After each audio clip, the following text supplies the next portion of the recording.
In the shadows of the world's deadliest war, there were stories never meant to be told, whispers buried under rubble, ink that bled in secret letters, voices carried by the cold wind.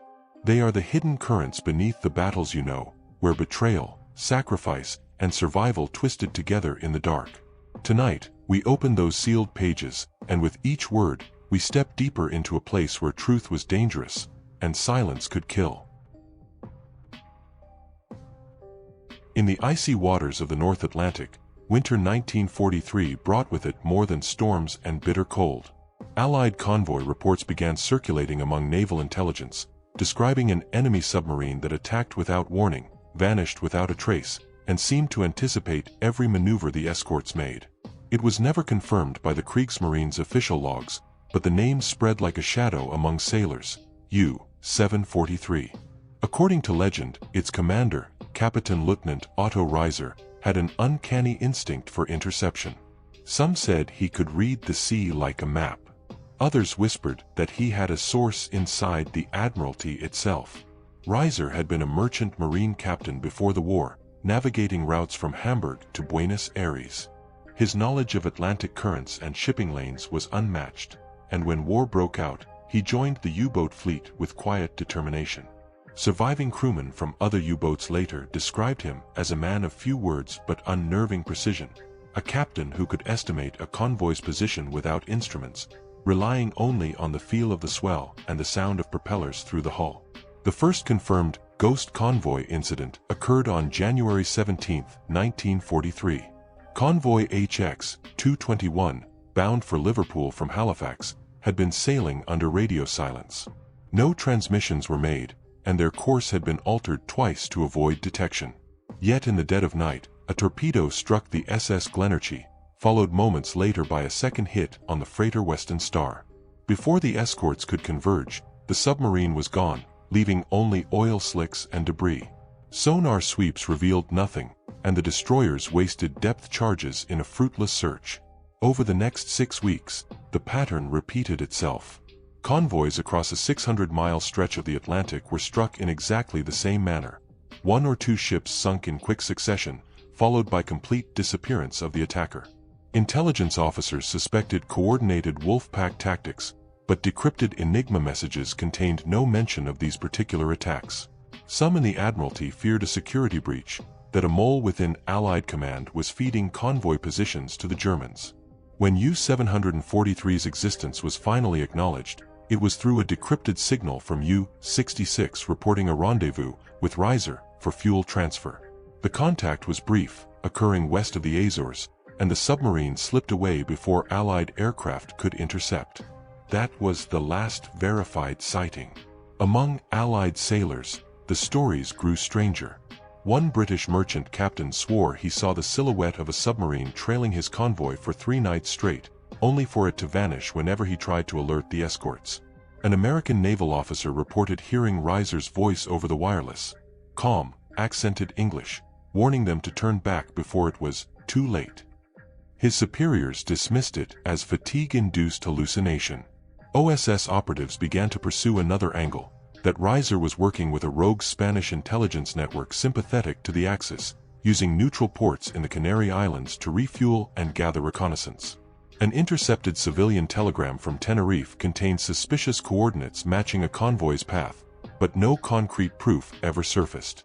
By March 1944, U-boat losses were mounting. The Allies' improved radar, long-range patrol aircraft, and the breaking of Enigma had tilted the balance. Yet U-743 remained untouched. Then, without warning, the submarine disappeared entirely. On March 18, a coastal station in Newfoundland intercepted a faint Morse signal, resembling Reiser's call sign, reporting engine failure, heavy flooding. The message abruptly cut off. No wreckage was ever found, nor were any survivors recovered. The Kriegsmarine listed U-743 as missing in action. After the war, Allied researchers combed captured German records for answers. U-743's patrol logs were absent, its crew list incomplete. One entry in a surviving officer's diary simply read, "We go south tonight. No turning back." This fueled theories that Reiser and his men had defected, slipping into South America under false identities. In the 1950s, an Argentine fisherman claimed to have met a quiet German with knowledge of U-boat mechanics who kept to himself and lived in a seaside cabin. When questioned, the man vanished overnight, leaving behind nothing but a pair of naval binoculars engraved with "or." Naval historians remain divided. Some argue that U-743's exploits were exaggerated by wartime rumor, a phantom built from isolated sinkings and fear. Others point to unexplained gaps in the Admiralty's records, convinced that Reiser operated with intelligence far beyond standard U-boat capabilities. Maritime archaeologists have scanned countless miles of seabed in search of the wreck, but the North Atlantic guards its secrets well. Even today, sailors speak of the ghost convoy when the fog thickens and the sea grows restless. They say if you listen closely on a calm night, you might hear the distant thrum of a diesel engine beneath the waves, moving in perfect silence. And somewhere, perhaps, Otto Reiser still charts his courses by instinct alone, hunting in the endless dark where the war never truly ended. The winter of 1944 hung heavy over occupied France. In the cathedral city of Chartres, the ornate spires that had watched over centuries of pilgrims now cast their shadow over a Nazi communications hub. Beneath the medieval stone lay something the Allies desperately needed to destroy, a relay station coordinating V-2 rocket strikes against London. The Special Operations Executive Code named it Operation Lantern, a mission that would require stealth, local knowledge, and the ability to slip beneath the occupiers' noses without alerting them until it was too late. The mission leader, Madeleine Duval, was not the kind of operative one expected in wartime. Before the German invasion, she had been an art historian specializing in Gothic architecture, lecturing at the Sorbonne. Her expertise in cathedral design made her an unlikely candidate for espionage, until the SOE realized she could navigate Chartres Cathedral's labyrinthine crypts in total darkness. Recruited by British intelligence in late 1943, Duval trained in sabotage, radio operation, and small arms. Her cover identity as a conservator allowed her to travel freely to the cathedral, ostensibly to inspect the stained glass for war damage assessments requested by Vichy officials. Duval's team was a patchwork of skill and resolve. Henri Vallon, a local stonemason who had helped restore parts of the cathedral before the war, Sergeant Thomas Kearns, a wiry British commando with experience in demolitions, and Émile Rousseau, a young railway worker whose family had been killed in a Luftwaffe raid on Paris. Together, they studied patrol schedules, supply routes, and the habits of the German garrison stationed within the cathedral precinct. According to Allied reconnaissance, the relay station was hidden behind a false wall in the crypt's lower chamber, accessible only through a heavily guarded stairwell. The Germans had installed a generator, switchboards, and encrypted radio sets, using the thick stone walls to shield transmissions from Allied detection.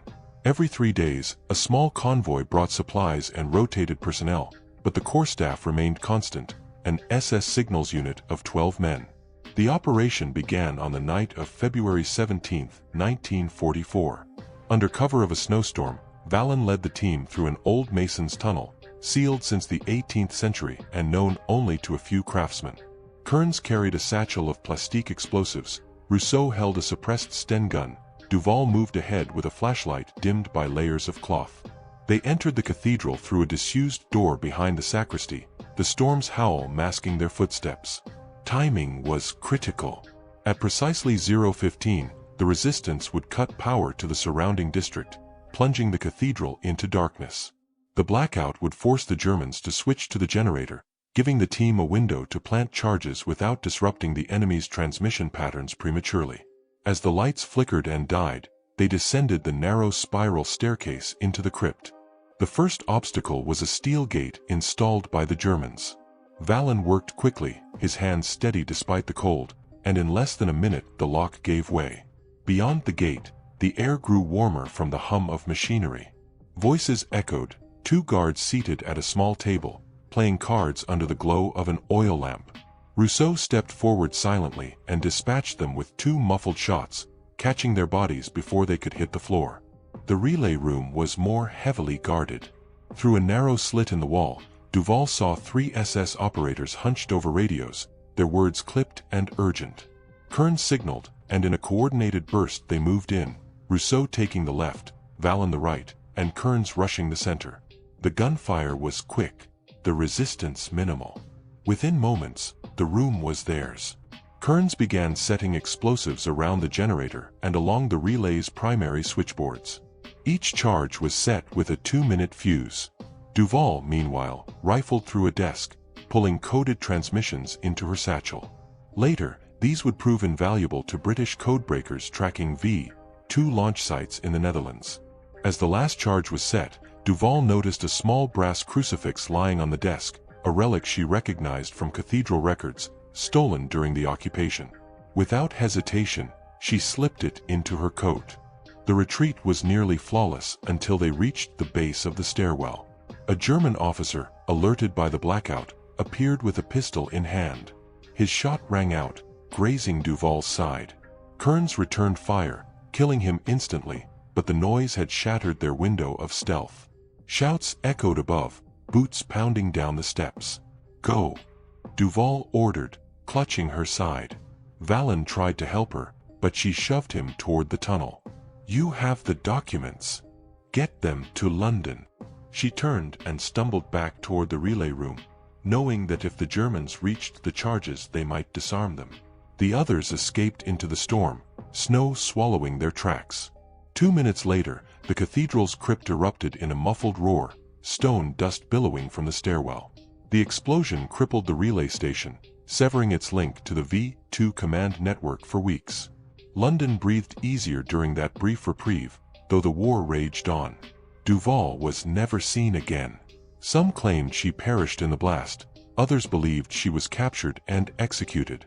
In 1998, restoration workers in the cathedral's lower chambers uncovered twisted metal, shattered equipment, and, among the debris, a rusted crucifix. It now sits in a glass case in Chartres Museum, accompanied by a simple plaque, in memory of Madeleine Duval, who walked in darkness so that others might see the light. In the remote fog-shrouded waters of the Aleutian Islands, 1943 marked a little-known chapter of the Pacific War.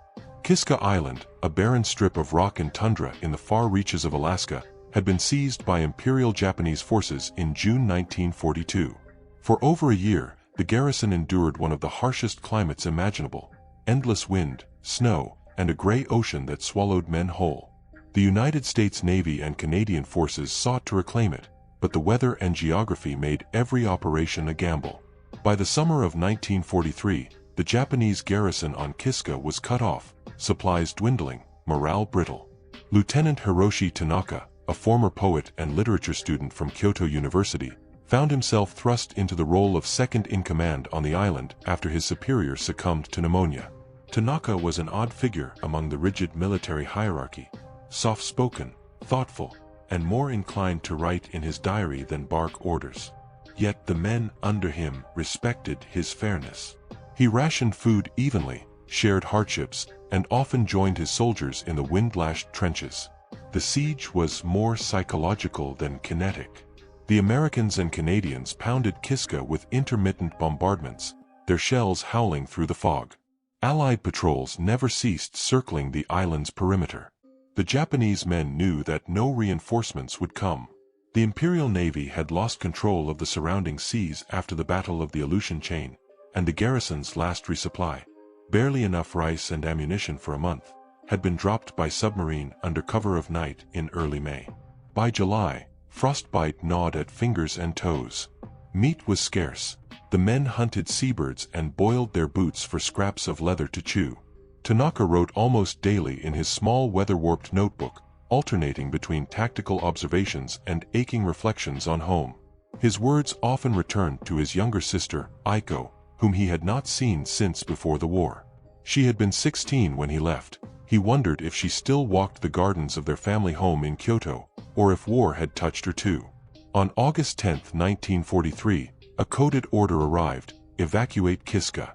The Imperial Navy would attempt a daring extraction under the cover of thick summer fog, using destroyers to whisk the garrison away before the Allies could land. It was a dangerous plan, one that depended entirely on the weather's cooperation. In the days before the evacuation, Tanaka began a letter to Aiko. He wrote about the northern lights that had appeared one rare clear night. describing them as ribbons of green fire that danced for the souls of our fallen. He spoke of the men under his command, calling them brothers born not of blood, but of shared frost and hunger. He told her not to mourn him, no matter what news came. The evacuation unfolded with eerie silence. On the night of August 28th, the fog rolled in so thick that visibility dropped to less than 50 meters. The Japanese destroyers slipped through the mist, hugging the island's coast. Tanaka's men moved like shadows, their footsteps muffled by moss and volcanic soil. No Allied patrol spotted them. Within hours, the garrison, over 5,000 men, had vanished into the fog, leaving behind empty trenches, abandoned equipment, and mines rigged to explode if disturbed. When U.S. and Canadian forces landed on August 15th, they expected fierce resistance.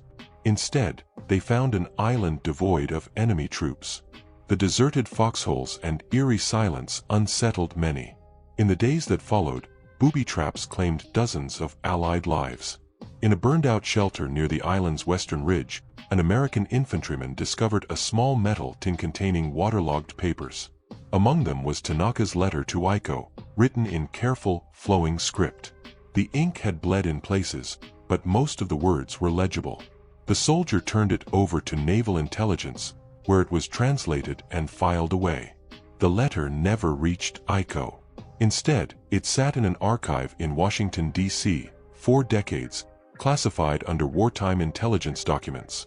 Only in 1981, during a declassification sweep, did the letter resurface. By then, Hiroshi Tanaka's fate was a mystery. Some records suggested he died in the Philippines later in the war. Others hinted he was lost at sea during an evacuation mission in 1944. Aiko, by then an elderly woman, received the letter through a historian who had been researching the Aleutian campaign. She reportedly wept quietly while reading it, telling the historian, "My brother has come home at last." Today, Kiska remains uninhabited, its rusted gun emplacements and collapsed barracks slowly sinking into the tundra. The fog still drapes the island much as it did in 1943, and the wind carries a lonely sound across the hills. For those who know the story, they imagine Tanaka's words drifting there still, lines from a poet-turned-soldier, who found beauty even in the most desolate war. His final sentence, preserved against time, read simply, "If the lights return tonight, I will think of you, and the garden, and the peace we both once knew." In the early months of 1945, as the Third Reich staggered toward collapse, a small team at Bletchley Park intercepted a series of German weather reports that did not quite fit the standard Enigma pattern.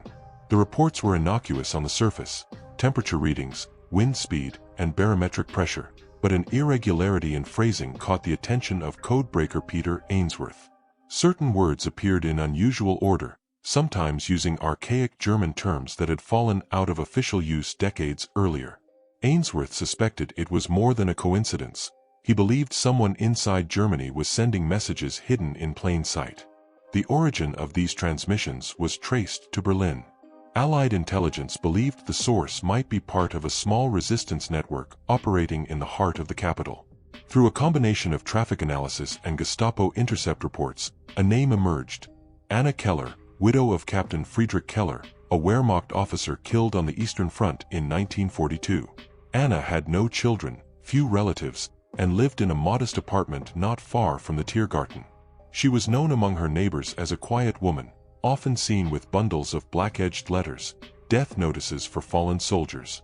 What no one outside her circle suspected was that Anna belonged to a resistance cell calling itself Die Laterne, composed of former academics, disillusioned officers, and ordinary citizens unwilling to accept Nazi rule.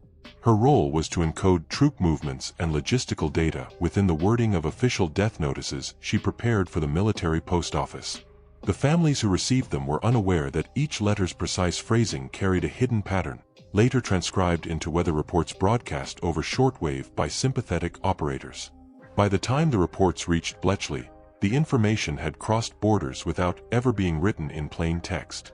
Anna had learned cipher work from her late husband, who had been skeptical of Hitler's war even before his death. After Friedrich's passing, she used her status as an officer's widow to avoid suspicion and gain access to sensitive correspondence. It was dangerous work, One misplaced word could trigger an investigation. Yet she continued for nearly 2 years, helping to map German troop withdrawals from the Eastern Front and the shifting locations of Luftwaffe airfields. In February 1945, the Soviet advance reached the Oder River, and Berlin braced for siege. Anna's cell received urgent instructions from a British agent in neutral Sweden: provide detailed information on the last functioning rail lines feeding the capital. The Allies hoped to accelerate the city's isolation and hasten the war's end. Anna worked late into the night, crafting a series of death notices for fictitious soldiers whose last posts matched key rail junctions. She passed the letters to a fellow operative, Professor Ernst Albers, who embedded them into the next batch of weather reports. Unbeknownst to them, the Gestapo had begun tracing irregularities in the postal system. A low-ranking clerk had reported unusual volumes of officer death notices originating from Anna's sector. On the night of March 10, 1945, agents arrived at her apartment. Neighbors later recalled hearing the sound of boots on the stairs, then a loud crash as the door was forced open. Anna was never seen in her building again. The official Gestapo record of her arrest was destroyed in the chaotic final weeks of the war, but fragments survived in the form of interrogation notes found in a burned file cabinet.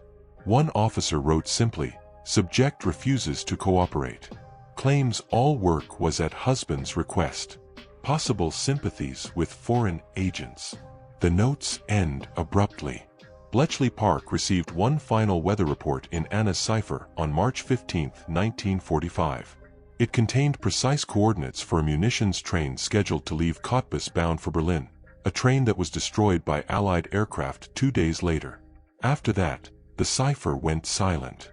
When the war ended, British intelligence searched for members of Die Laterne, but few remained alive. Professor Albers had died during the bombing of Berlin. Others had disappeared into the Soviet occupation zone. Anna's fate was never confirmed. Some believed she was executed in the last weeks before the city fell. Others claimed she was liberated by Soviet troops and vanished into the ruins. In 1961, a retired MI6 officer visiting Switzerland claimed to have encountered a woman in a Zurich bookshop who bore an uncanny resemblance to Anna Keller. She was browsing the history section, examining a book on medieval cryptography. When the officer approached her, she smiled faintly and said, "Some codes should stay broken." Before he could ask her name, she slipped into the street and was lost in the crowd. Today, a small display at Bletchley Park honors unnamed resistance code sources. Among the documents is a single German weather report with odd turns of phrase underlined in pencil. At the bottom, in a different hand, is a note: "Source, the widow." The identity behind the cipher remains one of the enduring mysteries of wartime espionage, a reminder that sometimes, in the heart of darkness, the smallest light can shine the farthest. In the bitter winter of 1944, the ancient city of Narva became the crucible of a battle few outside Eastern Europe would remember. Wedged between the Gulf of Finland and the icy Narva River, it was the last barrier preventing the Soviet Red Army from sweeping into Estonia and cutting off the remnants of German Army Group North. The Germans, reinforced by the 20th Waffen-SS Grenadier Division, composed largely of Estonian volunteers, dug in amid the snowdrifts and the ruins, facing an enemy that outnumbered them nearly 3-1. For the Estonian soldiers, the war was not a simple matter of allegiance. Many had joined the Germans not out of loyalty to Hitler, but to keep the Soviets from reoccupying their homeland, which had suffered mass deportations and executions during the first Soviet occupation of 1940-41. Now, in 1944, they found themselves fighting under the Black SS insignia, caught between two ruthless powers. The Soviet offensive began on January 24, preceded by a relentless artillery barrage that churned the snow into a blackened slush. Tanks groaned forward over the frozen river, their tracks leaving deep scars in the ice. German and Estonian machine gun nests answered with sheets of fire, cutting down the first waves. The Narva River, locked in ice, became both a highway and a killing ground. Soldiers on both sides slipped and stumbled as they tried to cross, some disappearing into the freezing water when the ice cracked under shellfire. Among the defenders was Sergeant John Kivisild, a former forestry worker who had fought first in the Estonian army, then been conscripted into the Red Army, captured by the Germans, and given the choice between a prison camp or fighting against the Soviets. Hardened by years of war, he carried a Mosin Nagant rifle taken from a fallen Soviet sniper. His squad held a stretch of ruined buildings near the river's bend, a vantage point from which they could see the black smoke of the city mingling with the drifting snow. 4 weeks, the fighting ground on with no clear victor. The Soviets would seize a block by day, only for the Germans and Estonians to retake it under cover of night. Supplies dwindled, and soldiers scavenged among the ruins for food and ammunition.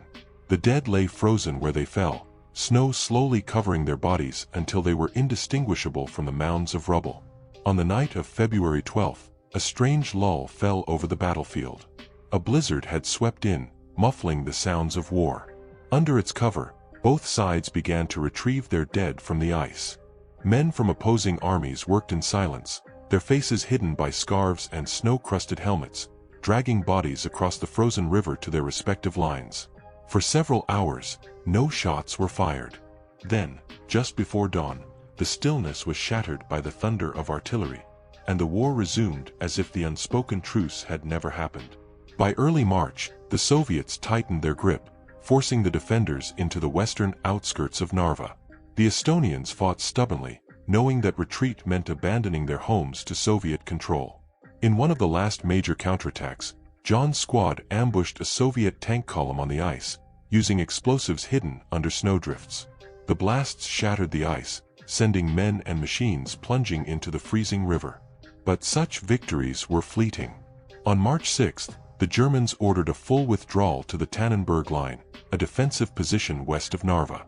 The Estonians had little choice but to follow, burning anything of value to deny it to the enemy.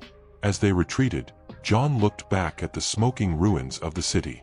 He knew the Soviets would claim it within hours. After the war, Narva was rebuilt under Soviet rule, its medieval heart replaced by concrete apartment blocks. The battle faded into the background of larger narratives, the siege of Leningrad, the fall of Berlin, but among Estonians, it remained a bitter memory, a symbol of a war that had offered them no good choices. John Kivisild survived the war but never spoke of it openly. In 1989, as Estonia edged toward independence, he was interviewed by a young journalist. When asked about Narva, he paused for a long time before answering. "It was cold," he said simply. "Cold in the air, cold in the heart. We were iron in the snow, and when the snow melted, we were gone." Today, a small memorial stands on the banks of the Narva River, a weathered granite block with no names, only an inscription in Estonian, "Siin me seisime, here we stood." In winter, snow gathers at its base, and the river freezes over, silent and white, as if keeping the memory of that winter locked beneath the ice. The echoes of these stories do not rest. They linger in forgotten ruins, in the frost of lonely battlefields, in the dust of archives never meant to be opened. Each was a choice made in the shadows, far from the medals and the parades, a reminder that in war, not every hero is celebrated, and not every truth is safe to speak. Now that you've heard them, they are yours to carry, whether you want them or not.